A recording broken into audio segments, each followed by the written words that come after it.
that this was in fact Panini's feeling is ratified by his treatment of the corresponding diminutive suffix in Sanskrit, ka, just as in latka. Among the first meanings that he assigns to it, listing it even before the sense of smallness, is the sense of affection. For example, from the Sanskrit word putra, we form another word putraka, which means dear little boy. And it's obviously improper to focus on the meaning of smallness or meagerness here instead, because no one can eat just one latka.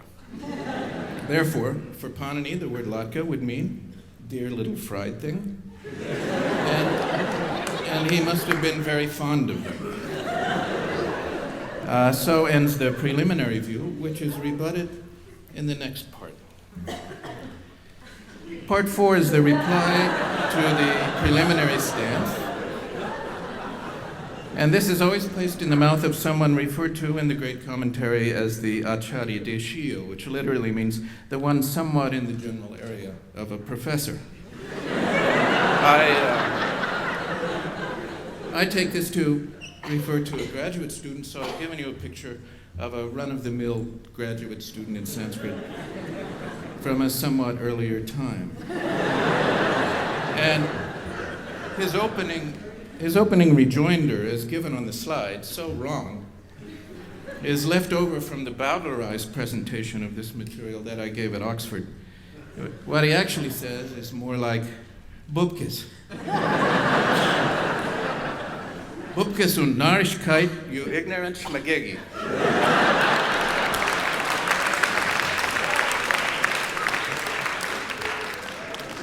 And he continues, both your negative and your positive argument are fatally flawed. First, as to your contention that Panini could not have known of Hamantash. In describing the lower garment, you conveniently failed to mention the short but relevant protruding appendage that you hold in your hand shortly after rising each morning.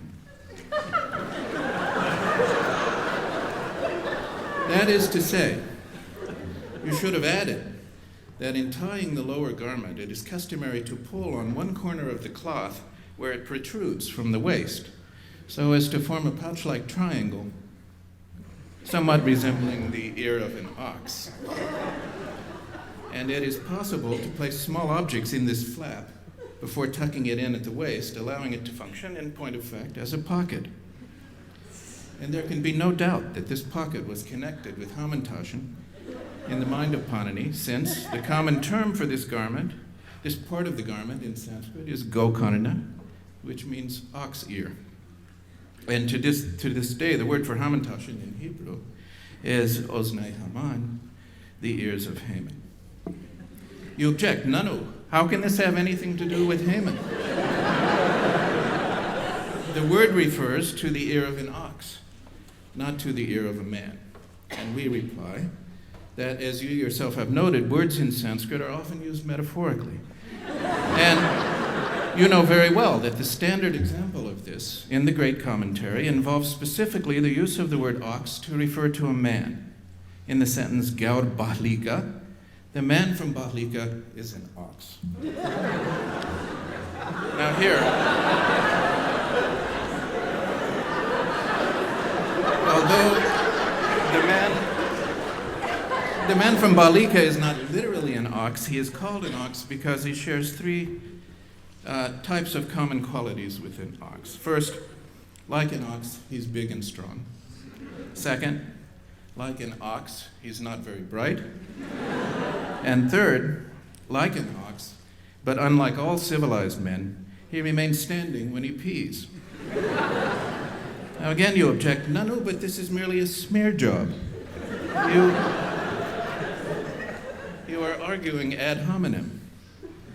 And we reply, you yourself, in first objecting to connecting the ox ear with Haman, complained that the reference was precisely not ad hominem, but rather ad bovem. And besides, even if we are abusing Haman, is that a fault? Are you stepping forward to present yourself as a character witness for that horrible man? And before we leave him, note the three-cornered hat, where there should be a decent turban. And also that the country of Bahlika lay to the west, for Indians and was perhaps even in Persia. Now, as for your so-called positive argument, there are two problems in your explanation of the meaning of the word latka. First, in arguing that the reference to oiliness refers metaphorically to fondness, you ignore the strict principle that metaphor is resorted to only if the literal meaning is impossible, as it is in the sentence, "The man from Baliga is an ox." But where latkas are concerned, the literal sense of oiliness is by no means out of the question.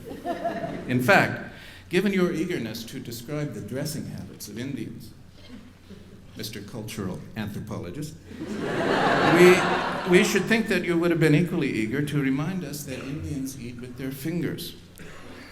And if Panini was stuck on latkas, most likely he was literally stuck.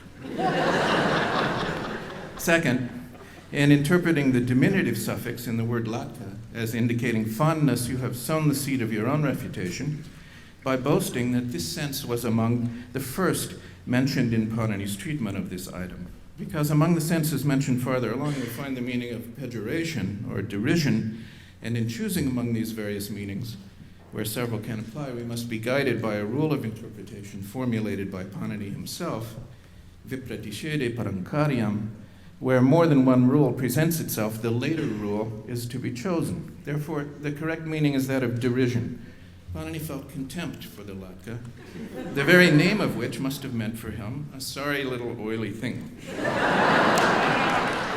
And therefore, Panini's own preference was for the Hamantash, as verified in a further rule of interpretation more recently discovered,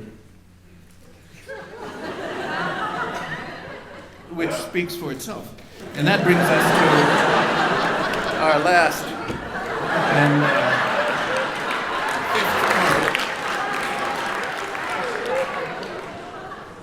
and this won't take long. Part 5 is the definitive view, the statement of the definitive stance, which is put in the mouth of the professor himself, who is thus not hypothetical like the others, but thetical, in that he is in a position to pronounce settled dogma.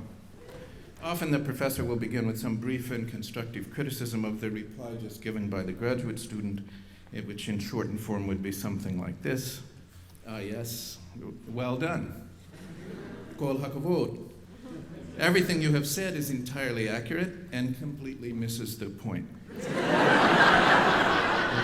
The issue is too significant to be left to mere etymologies, and Panini's own rule of interpretation, vipratiscede parankaryam, ultimately does not mean that the later one should be chosen, but that the better one should be chosen. And which is the better one, the latka or the hamantash, is a matter of that higher experience known as aswada, delectation, savoring in the mouth of a qualified person of real taste. You will no doubt object one last time. Nanu? Who are you to set yourself up as a qualified judge, a person of taste? You're not even Jewish. And to this I reply, true.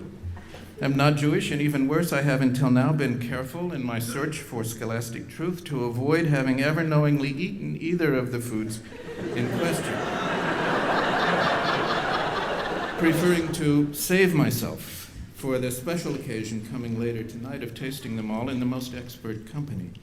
But this does no harm to my argument, for it is not myself. It's not myself whom I put forward as a competent judge. For that, I rely on a distinguished colleague who is here tonight, and I owe her one after having chickened out of wearing the beautiful Tibetan mini shtreimel that she wanted me to wear on my head. I thought a crimson turban would be more sedate. I refer, of course, to that renowned scholar of things Indian, that lifelong expert on Jewish foods, Professor Wendy Doniger, who has spoken in an earlier round of these debates and whose brilliant contribution on that occasion has been printed in the book recording the debates, which you should all buy.